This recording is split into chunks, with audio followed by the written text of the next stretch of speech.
27তম যেটো দাওহাৰু মুংক্লং ট্ৰফিৰ আজিৰ অন্তিম খেল ফাইনাল খেল এই খেলখন আমাৰ গোসাইগাঁও গ্লোবেল আৰু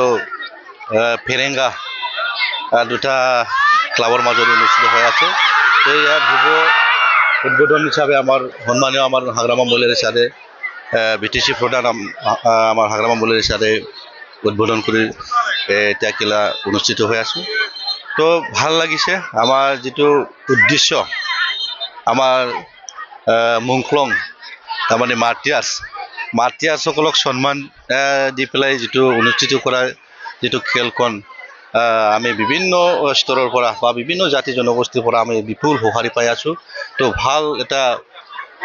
পৰিবেশত আমি ফুটবলটো অনুষ্ঠিত কৰি আছে তো আহি থকা দিনতো নিশ্চয় আমাৰ এই মাৰ্টিয়াৰ্ছসকলক সন্মান দিয়া যেটো প্ৰচেষ্টা এটো নিশ্চয় আহি থকা দিনতো নিশ্চয় থাকিব বুলি মই আশা ৰাখিছো আমি যিসকলে আমাৰ আন্দোলনত শহীদ হোৱা এই শহীদ হোৱাটো আমি তেখেতসকলৰ যেটো বিনিময়ত আমি বিটিসি বিএসসি পাবলৈ আমি সক্ষম হৈছে তো ইয়াৰ কাৰণে আমি নৱপ্ৰজন্মৰ মাজত আমি তেখেতসকলৰ যেটো কষ্ট যেটো তো এইটো আমি জীয়াই ৰাখিবৰ কাৰণে এইটো প্ৰচেষ্টা হাতত লৈ আছে নিশ্চয় আমি আহি থকা দিনতো নিশ্চয় ৰাইজৰ সঁহাৰি পাম বুলি মই আশা ৰাখিছো যুৱকসকলে কি আহ্বান জনাব স্যাৰ তো সকলোকে মই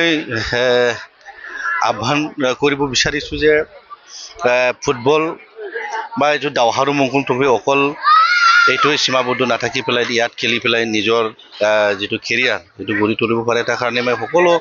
আমাৰ যুৱ সমাজক মই আগুৱাই আহিবৰ কাৰণে মই তেখেতসকলক আহ্বান কৰিছো কিয়নো আমাৰ দাওহাৰু মুংক্লং ট্ৰফিৰ যেটো উদ্দেশ্য এইটো স্প্ৰেড হওক বা ৰাইজৰ মাজত আমি লৈ যাবলৈ সক্ষম হওক আৰু তাৰ লগে লগে নিজৰ খেলখন দেখুৱাই পেলাই নিজৰ যেটো প্ৰফেশনেল ফুটবলাৰ হিচাপে তেখেতসকলে যাতে গঢ়ি তুলিবলৈ নিজকে সক্ষম হয় তাৰ কাৰণে মই সকলোকে মই অনুৰোধ কৰিছো বৰ ভাল লাগিছে আমাৰ বিটিসিৰ চিফ সন্মানীয় শ্ৰীযুত হাগ্ৰামা মহিলাৰী দেৱে মুখ্য অতিথি হিচাপে উপস্থিত হৈ আজিৰ যেটো 27তম দাওহাৰু মুংক্লং ট্ৰফি ফুটবল প্ৰতিযোগিতা এই খেলখন উদ্বোধন কৰিলে আৰু ছাৰে অলপ আগতে গুচি গ'ল